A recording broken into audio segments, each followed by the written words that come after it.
Baku, August 1945.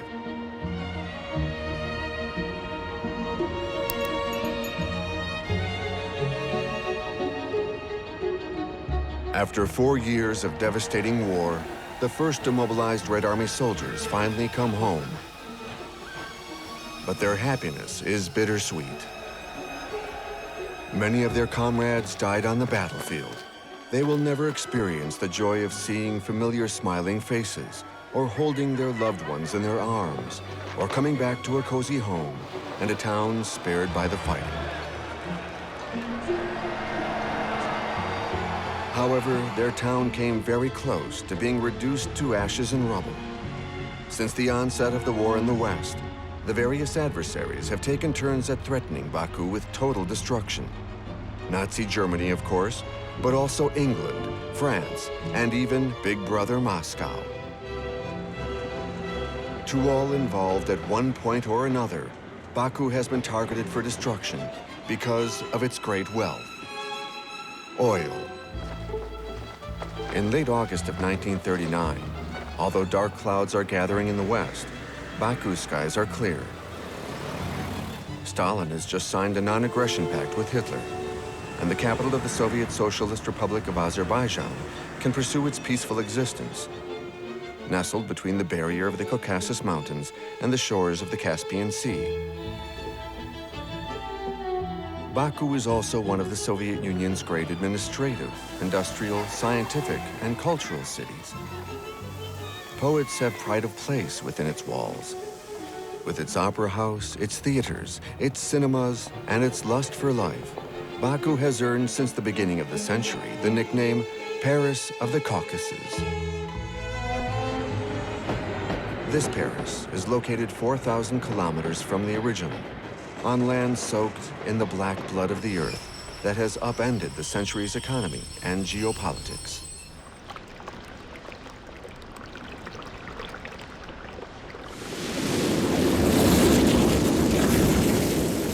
For as long as anyone can remember, the naphtha has always been visible, rising over the Absheron Peninsula. This ancient oil from stone, mined at shallow depths, will quickly be used in many ways: fuel, pharmaceuticals, cosmetics, dermatological products.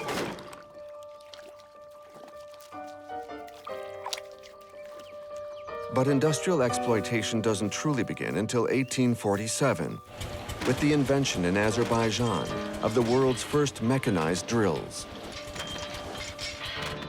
50 years later, the Nobels and the Rothschilds, two of Europe's most powerful families, own the lion's share of the oil fields among the new Azerbaijani oil barons.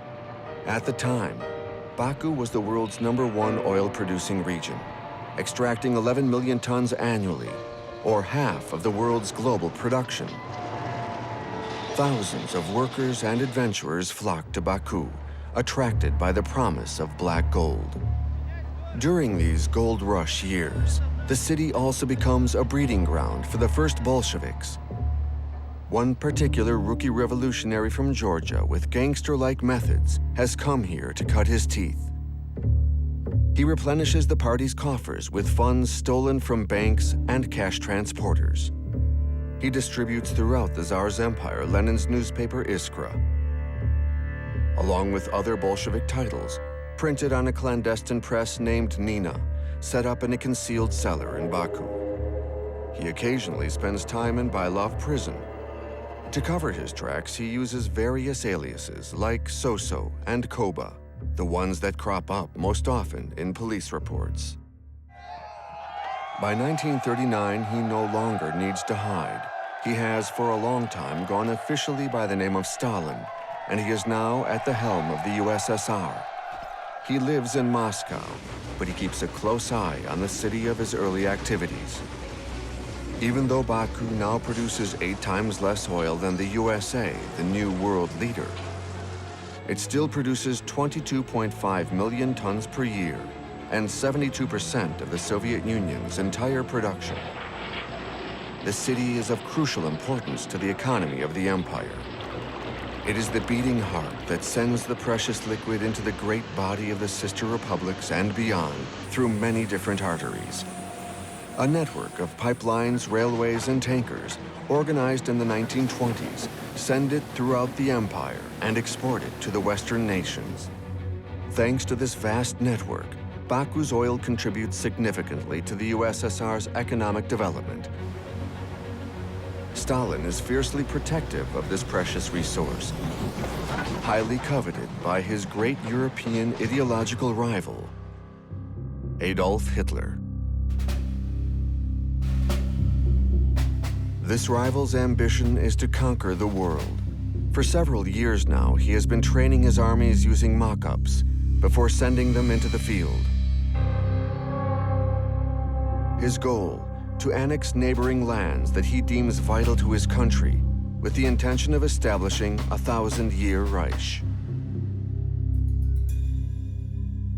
To achieve his goals, Hitler has created the Wehrmacht, a highly mechanized army.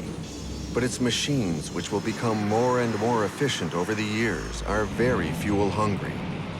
Depending on the model, a tank can burn up to 1,080 liters per 100 kilometers, and a plane can consume up to 2,150 liters per hour. To go to war taking civilian consumption into account, Hitler must find, according to his experts, at least 9 million tons of fuel for the year 1939 alone. But the Greater Reich's oil wells production, including Austria and Moravia, which he just annexed, doesn't even cover 1/10 of his needs. Hence, soon after Hitler came to power in 1933, he encouraged chemical giant IG Farben to work on producing synthetic oil from the coal that Germany has in abundance. It is a more costly process than natural extraction, but for Hitler, it is the price of independence. Still, only 1/3 of Germany's requirements are met.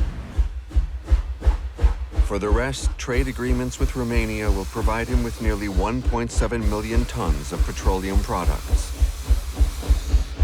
And the credit agreement just signed with the Soviet Union 4 days before the Non-Aggression Pact guarantees him the delivery of 160,000 tons, with the opportunity of additional shares, which he intends to increase to 2 million tons a year.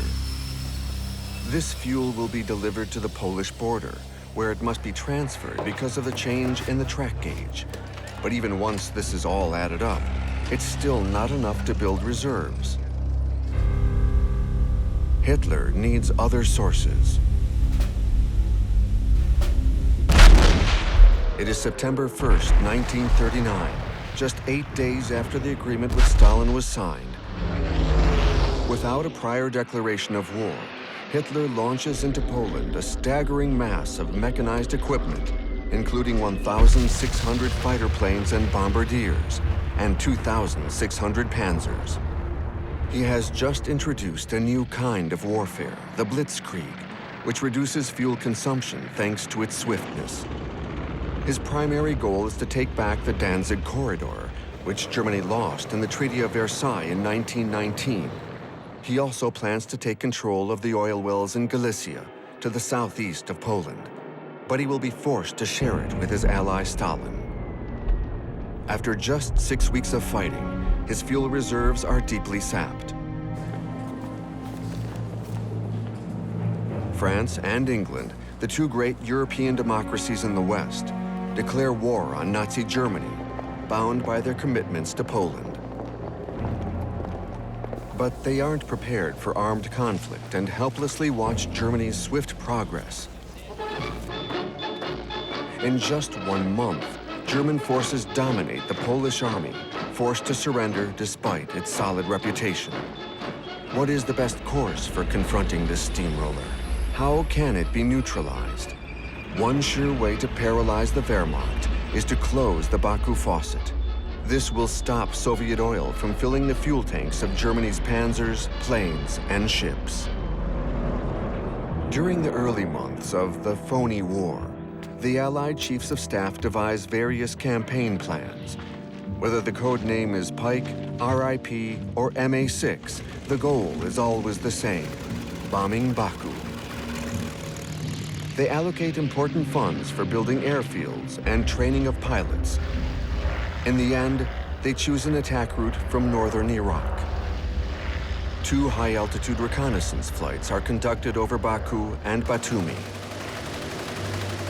The bombings, spread out over a period of 45 days, are scheduled to begin on May 15, 1940. The date is subsequently pushed back to June 30th.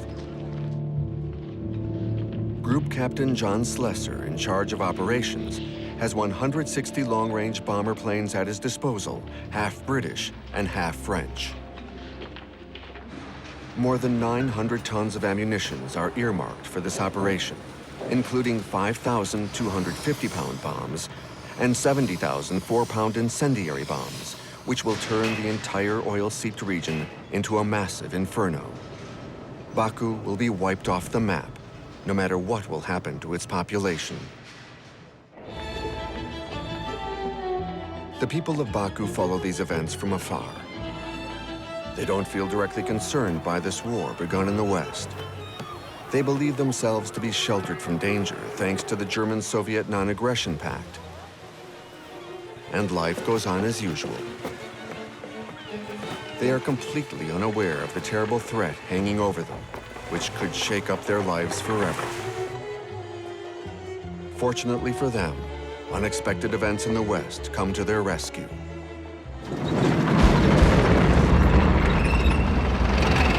On the dawn of May 10, 1940, Hitler unleashes his armies on Holland, Belgium, and France.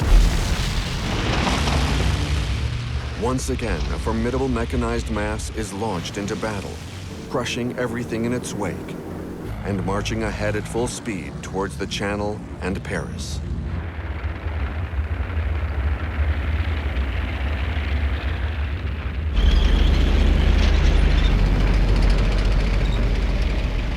Allied strategists are convinced that this pace cannot be sustained and that fuel will soon run out.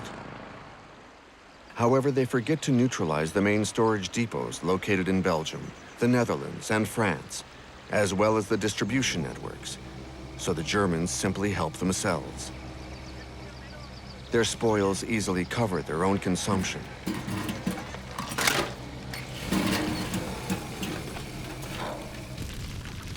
By the time the depots in the Paris region are set on fire, it's already too late. Defeat is inevitable. One by one, the Netherlands, Belgium, and France are brought to heel. On June 14th, the Nazi flag is flying over the Eiffel Tower. Great Britain, which has managed at the last minute to re-embark its troops, finds itself alone in the fight, in a holding position back home. In the skies over the English Channel, Hitler is ready for the Battle of Britain. Despite a numerical advantage of 4-1, his 3,000 planes don't manage to make the difference, though they do eat significantly into his fuel reserves.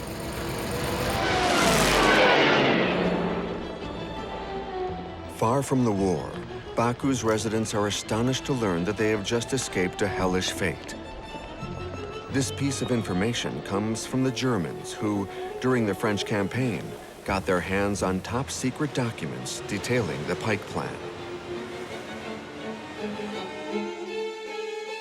Nonetheless, the Soviet authorities in the Caucasus were already on guard.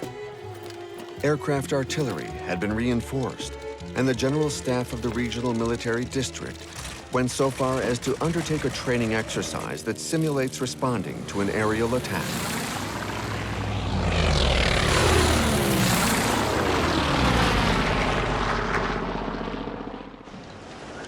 Meanwhile, Baku's oil wells and refineries are running at full speed. In addition to supplying the country as usual, on top of the exports to Germany, the Central Committee and the Council of the People's Commissars have decided to constitute enormous inland fuel reserves of all kinds: gasoline, airplane fuel, diesel, aviation oil, motor oil, and lubricants in order to satisfy all military needs. 80% of this stock is fully dependent on Baku's oil production, as well as on the workers, technicians, chemists, and engineers. But with the Anglo-French menace barely avoided, they are unaware that new threats are looming on the horizon. In the spring of 1941, Hitler receives an alert from his supplies services. The army will be short on oil by August. To hell with the treaties. He will help himself at the source. He spells it out clearly for his generals. Once the Red Army has been destroyed, the Wehrmacht will head for Baku's oil wells and seize them. Already on October 8, 1940, he had sent the Wehrmacht to invade Romania to protect its oil fields, which he believed to be within easy reach by the Soviets. And in November, Romania has enlisted at Germany's side, granting it a monopoly on Romanian oil, amounting to 3.5 million tons annually. Hitler is now ready to turn against Stalin. On June 22, 1941, breaking his promise, he launches Operation Barbarossa. 3,200 planes, 3,300 tanks, 600,000 motor vehicles, 625,000 horses, and 3 million men descend without warning upon the Soviet Union. Once again, Hitler is counting on the surprise factor and the massive number of troops to wage a lightning war with 3 initial targets: Leningrad in the north, Moscow in the center, and Kiev in the south. Once again, he will have to move quickly. His gasoline reserves will only last through 3 months of operations, and there is only enough aviation fuel to keep planes in the air for a month. From now on, he can no longer count on the Soviet deliveries. On his side, Stalin is shocked. Despite the many warnings, he has refused to believe up to the very end that his trade partner could possibly betray him. He even went so far as to shoot a German communist deserter who had come to warn him. He also ignored the words of caution spoken by Ramsay, his special agent in Japan. Better known as Dr. Zorge, this man was a native of the Baku region, who even gave him the exact date of the invasion. Once Stalin regains his composure, he calls upon the patriotism of all Soviet peoples and of the Red Army, which marched so proudly through Red Square just a month and a half ago. He's able to pull together 4.5 million men, more than 20,000 tanks, and 15,000 planes to fight the invader. Stalin declares to President Roosevelt's personal envoy, the fate of the war depends on gasoline motors. He, for one, has no fuel supply issues. He can count on Caucasian oil. In Baku, astonishment quickly gives way to commotion.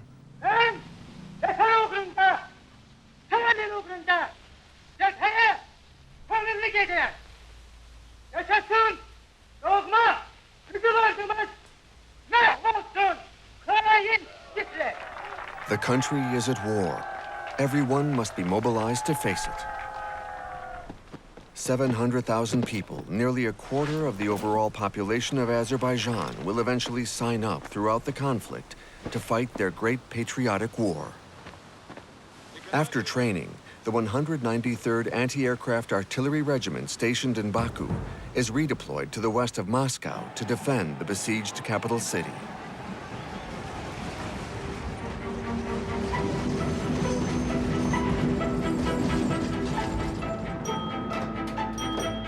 Women everywhere volunteer to replace the men who have left for the front.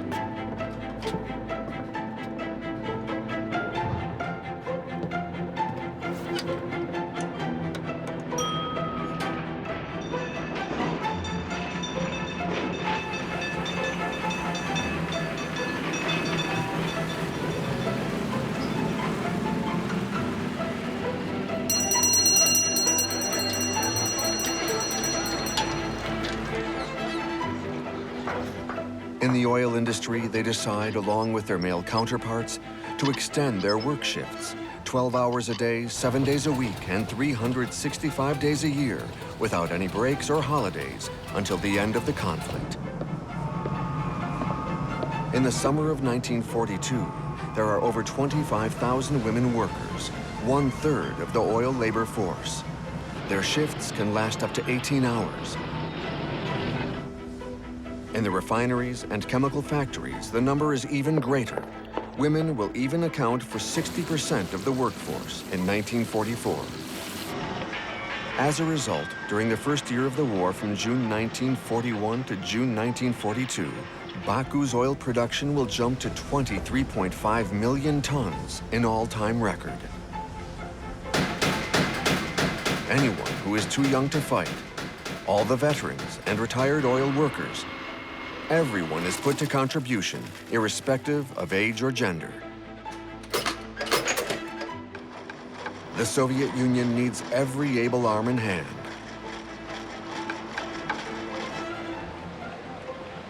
The mothers need to be free to work, so the state takes care of the children. But it can't stop the ghost of war from flying over the nurseries. We have only to kick in the door, and the whole rotten structure will come crashing down, Hitler predicted. The first weeks of the conflict seemed to prove him right. The Soviet lines have been demolished, swept away. In just 1 month, the Germans are only 150 kilometers from Leningrad, 300 kilometers from Moscow, and 200 kilometers from Kiev. They seized the fuel reserves distributed along the border 3 weeks earlier by the Soviet government for its own vehicles. Unfortunately for the Germans, most of the 100,000 tons seized turns out to be diesel, and it's useless to them. Their panzers and trucks run on gasoline. So they set the reserves on fire and charge onwards.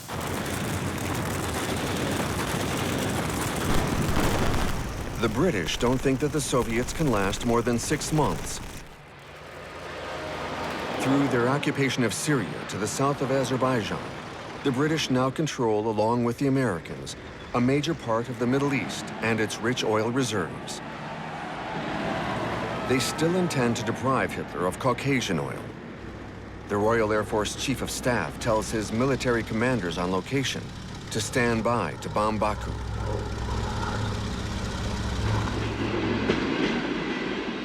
The city converts to a wartime economy.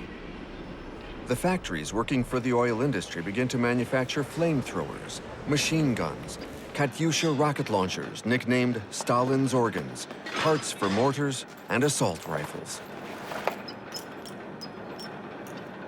They also produce ammunitions of all types and sizes, shells, anti-tank landmines, incendiary bombs, grenades, and even Molotov cocktails at a rate of up to 10,000 units per day.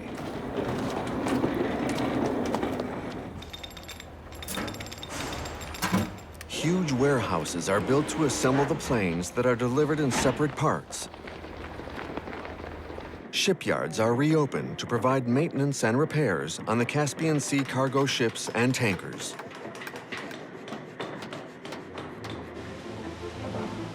Thanks to a new process invented by the prominent Azerbaijani chemist Yusuf Mammadaliyev, the oil refineries are now able to produce a high-octane airplane fuel that greatly improves the performance of the Soviet Air Force and allows its pilots to compete head-on with the Luftwaffe aces. In Ukraine, despite a damaged and untarred road network which clogs the engines, the German armored division makes a speedy progress, causing additional fuel consumption. The stretching of the lines on 500 to 750 kilometers creates difficulties in terms of supplying both machines and men. But nothing seems to stop them. By the end of September 1941, Leningrad is surrounded. The Germans are a mere 100 kilometers from Moscow, and they occupy a large part of the Ukraine. After 3 months of campaign, Hitler can boast about making 2.5 million prisoners and destroying or capturing 22,000 cannons, 18,000 tanks, and 14,500 planes. He has no doubt he will soon seize the capital of the Soviet Empire, and he will finally get his hands on its riches. Just 1,000 kilometers left to reach Baku. Then come the torrential autumn rains. In just days, the roads turn into a muddy quagmire that immobilizes all vehicles. Even the tanks have trouble getting through because their tracks are too narrow. The Rasputitsa, the muddy period, slows the Wehrmacht down, ultimately paralyzing it.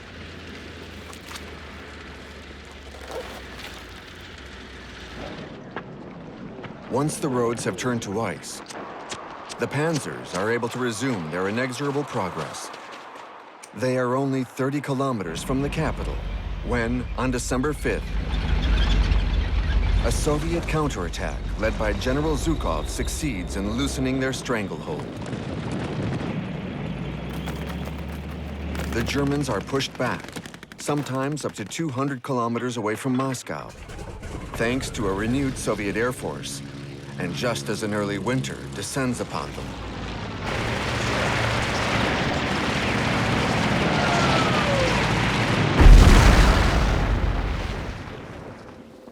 Temperatures quickly drop to minus 30 and 40 degrees Celsius.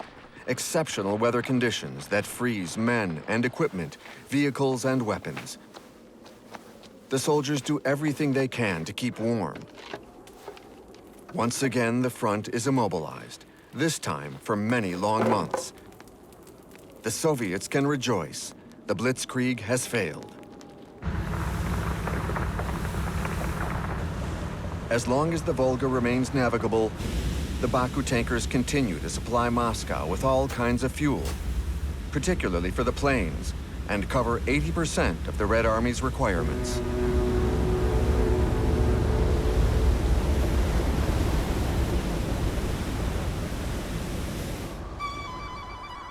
In Baku, the first onslaught of winter produces far less human casualties than German attacks. This winter will leave the children with lasting memories of magical delight and a moment of warmth and comfort, shared with those fighting the Nazi invader somewhere on the front. In February 1942, a drilling brigade receives the Order of the Red Banner in recognition for its exceptional contribution to the defense of the Soviet motherland.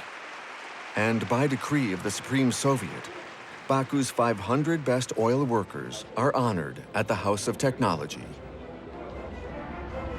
Their commitment is unwavering. During the month of April alone, they ship over 500,000 tons of petroleum products over the Caspian Sea. And they produce an additional 800,000 tons in the following months in order to replenish the country's fuel reserves, which have shrunk by half since the outbreak of the hostilities.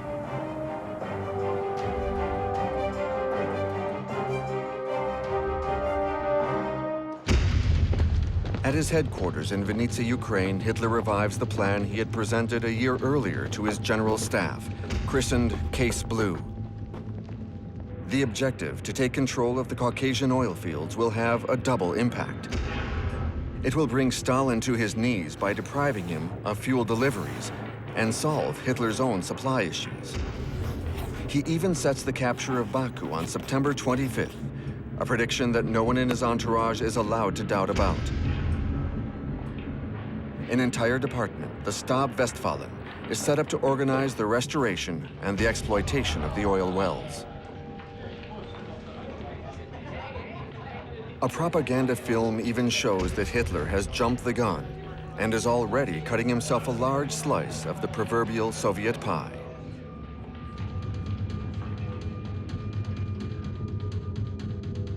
First, the events seem to prove him right. In only 2 months, the Southern armies capture Sevastopol and complete the occupation of the Ukraine. The Red Army, apparently in a state of total chaos, is brutally and violently pushed back everywhere. But his chief of staff warns him, at this rate, the oil reserves will be gone by mid-September. Hitler decides to accelerate his plan and split up his troops. General Paulus receives the order to block all traffic on the Volga to the north of Stalingrad, while General List is to capture the Kuban and seize the Caucasian oil hubs. If we don't take Makeup and Grozny, I'll have no choice but to end the war, Hitler reminds them. Rostov falls on July 25th, and the Germans cross the Don with a front line stretching over 300 kilometers. They cut off the pipeline and the railway lines that supply the Red Army and forge ahead at incredible speed. Hitler is jubilant. The Russian is finished, he says.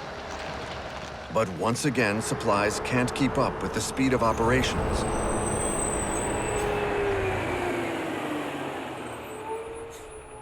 At the end of July, the vehicles are stalled for lack of fuel.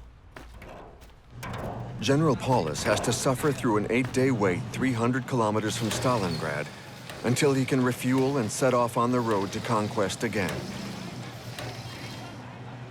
The German threat forces Stalin to react. He has Order number 227 read to all units, not one step back.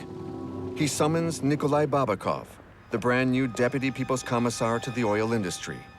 Babakov is a native of Baku with a diploma from Azerbaijan's Petrochemical Institute. Stalin gives him his orders. Hitler is telling everyone that if he doesn't get his hands on Caucasian oil, he'll lose the war, he says. You're flying immediately to Caucasia to help him lose this war.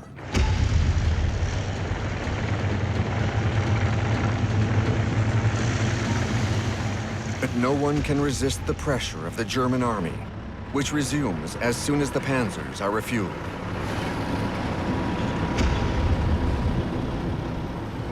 The cities of the Kuban fall one after the other.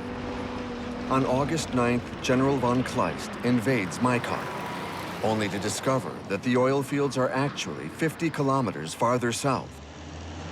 Regardless, Radio Berlin rushes to announce that Maikop's oil, 19,000 tons produced daily, will now supply the Reich. But when he reaches the heart of the petroleum basin a week later, von Kleist discovers that almost all the wells were sabotaged. Only 2 remain operational. However, after the oil brigade restores the wells, they still won't manage to produce even 10 tons a day.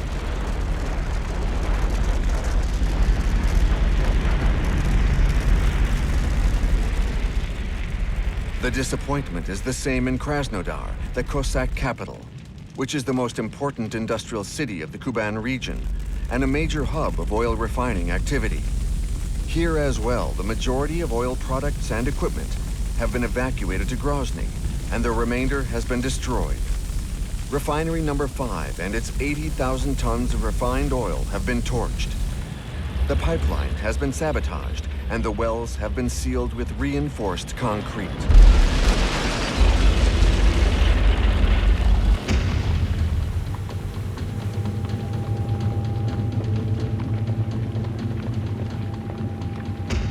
Despite this setback, the Germans continue east towards Grozny and south towards the Black Sea. They travel through the Caucasian mountain passes, manually hauling heavy artillery at altitudes of up to 3,000 meters.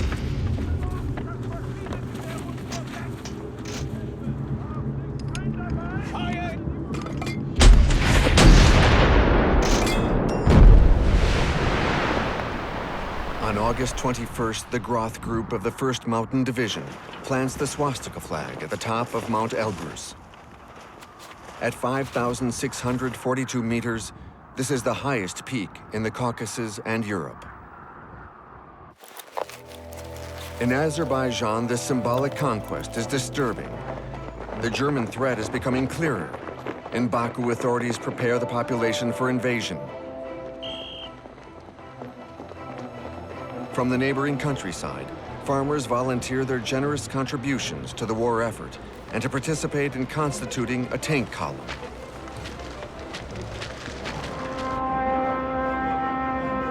The Anglo-American allies provide these tanks through the Lend-Lease policy Stalin negotiated with Roosevelt's representative. They arrive directly in Baku from Iran ever since the German submarines have been preventing the Allied convoys from traveling over the Baltic Sea. Until the end of the conflict, important military equipment will transit through the port of Baku, including almost 5,000 tanks, some of which are allocated to defending the Caucasus. Stalingrad is also preparing for a German offensive. General Paulus's 6th Army is only 50 kilometers away. On August 23rd, the city sees Air Fleet 4, led by von Richthofen, who bombed Guernica, appear in its skies. 600 planes have begun making their deathly rounds, sparing almost nothing and no one. The 9 massive oil reservoirs are a prime target for German pilots. Millions of tons of fuel go up in smoke, a filthy, black, acrid smoke that will float in the air for days. The fuel seeping from the gutted tankers burns on the Volga. Not even the town's beautiful buildings along the water are spared, nor are the older houses. 40,000 people lose their lives during this initial bomb attack. The battle will last 162 days. 162 days of relentless urban guerrilla warfare, during which the Germans will conquer up to 90% of the city, meter by meter, house by house.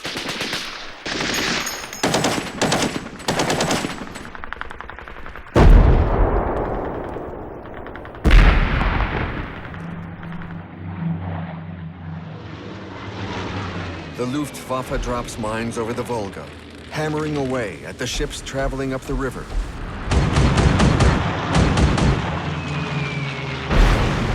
It will soon control traffic all the way to Astrakhan, but will not succeed in fully blocking it.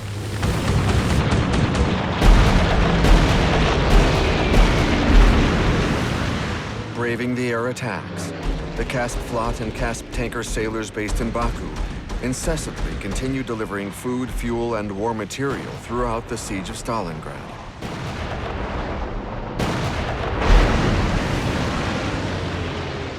In total, 149,000 tons of fuel are delivered to the Red Army units defending the city, albeit at great human and material cost.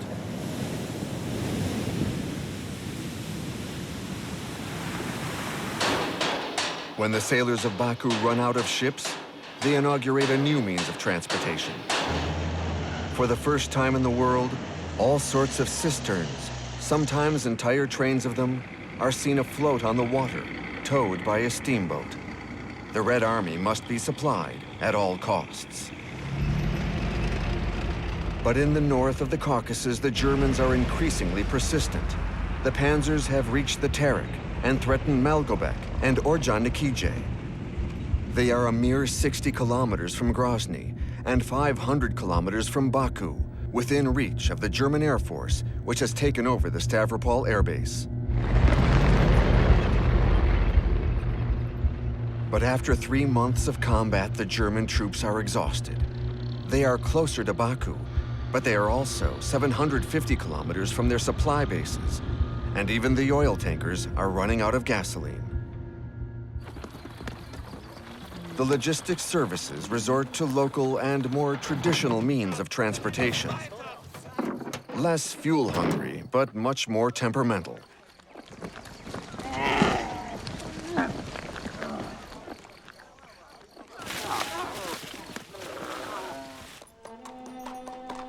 On September 6, 1942, Radio Moscow broadcasts Stalin's last chance appeal to the Transcaucasia republics. We shall resist until death. This is our country's warning call. Martial law is declared immediately. Volunteers join the anti-tank detachments and the special battalions that are defending the trails leading to the Black Sea.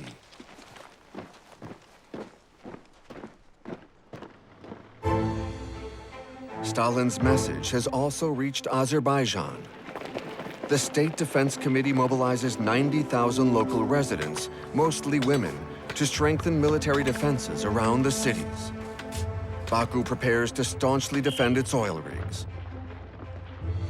To avoid them falling into enemy hands, the most modern ones are disassembled and sent to the new oil basins in the northeast, along with the best engineers and technicians. This massive undertaking is designed to promote the new El Dorado, sheltered from danger. 764 wells are sealed with concrete, and 81 complete drilling units are moved to Kuibyshev, Current-day Samara, 2,000 kilometers away. This is a risky move, given that the region is currently producing only 2 million tons annually, 10% of Baku's oil production. Because of the number of relocated Baku workers, almost 6,000, the region is nicknamed Second Baku. But the area's climate bears little resemblance to the mildness of the Caspian shores. If it is hot in summer, in winter the temperatures drop regularly to 30 or 35 degrees below zero. But despite these harsh conditions, the personnel manages to increase extraction by 42% in the first year. 5 new oil and gas deposits are discovered. They also begin construction on an enormous refinery and on the first pipeline designed to supply the armament factories 165 kilometers further east.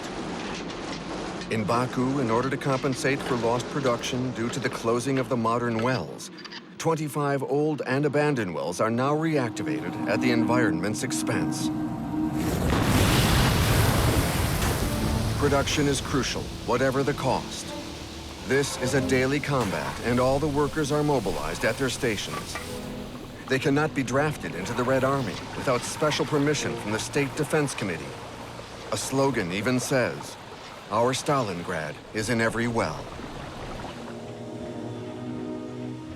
At the initiative of Nikolai Baibakov, who has been appointed to the State Defense Committee, trains carrying explosives are routed discreetly to Baku. They are meant to destroy the remaining wells, but only as a last resort. Baibakov is on a tightrope.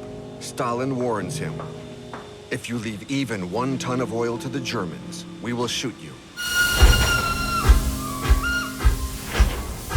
After a short pause, he adds, "If you destroy the oil fields, but Hitler fails to reach them, and we are left without fuel, we will shoot you again." Baku is now living under a double threat. The enemy wants to occupy the city at all costs. But even worse, her own side is ready to sacrifice her. Not to mention that Churchill hasn't yet given up on joining the party. A map of Baku, complete with bombing targets, was found in the National Library in Edinburgh. In North Caucasia, air refueling makes it possible for the panzers to set off again. But they are now confronted by stronger resistance on behalf of the Soviets, who bomb Stavropol. The invaders' morale plummets as the defenders' one rises. The Soviets now try to take the Germans from the back. To avoid being trapped, the Germans will soon have to retreat.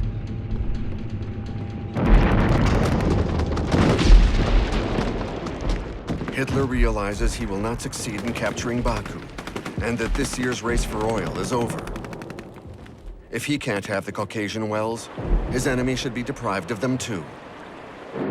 On his orders, Richthofen and his remaining 123 working bomber planes launch a series of raids on Grozny, bombing it heavily between the 10th and the 12th of October.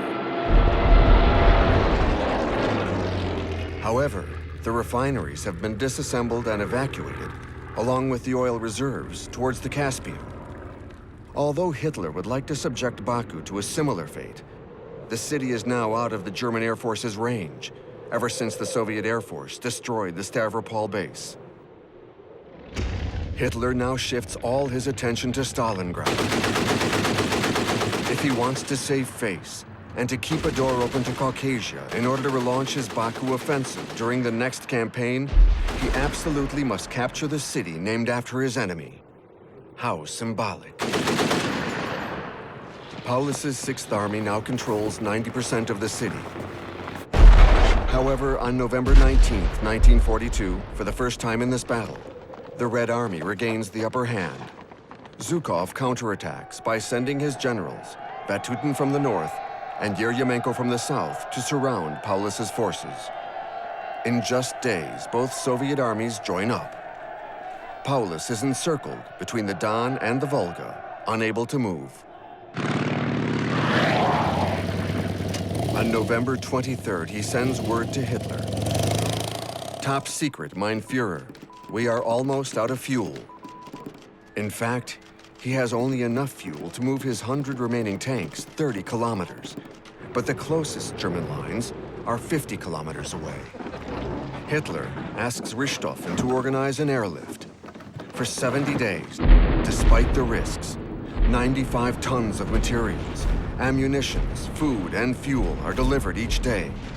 But this is far from sufficient for an army of 270,000 men who need 7 times more. On the way back, the Luftwaffe is able to evacuate 25,000 injured troops.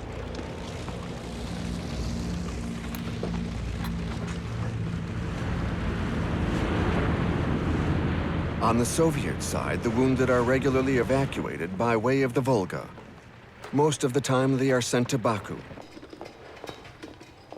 Over the summer, hospitals set up for the duration of the conflict have begun to take them in. In total, within 4 years of war, nearly 500,000 wounded soldiers are treated in Baku. These men briefly escape from the hell of war before they must return to combat.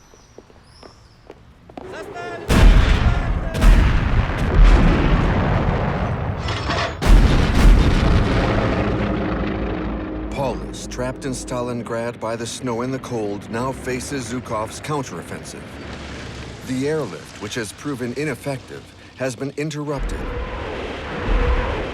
Both the men and the machines are starving. This ordeal lasts for over a month. The Soviets, on the other hand, don't face any shortage of food, fuel, or ammunitions. Paulus's situation is hopeless.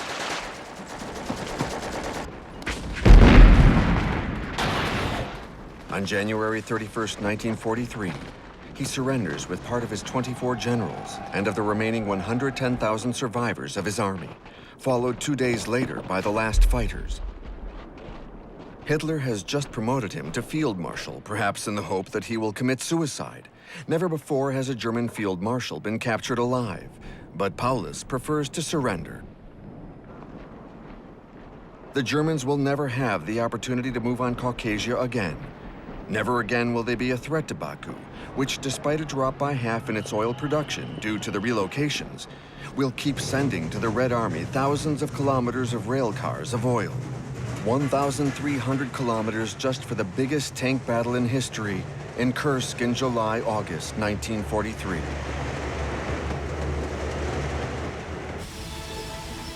Baku, now safe from harm, receives some famous travelers. In November 1943, Stalin passes through on his way to the Tehran Conference with the Allies. Rumor has it that before leaving, he will insist on visiting the Bailov jail, surely reminiscent of his turbulent youth. And de Gaulle in November 1944, on the way to Moscow to meet Stalin. During a 24-hour layover, he is invited by local officials to discover the treasures of the Azerbaijani opera.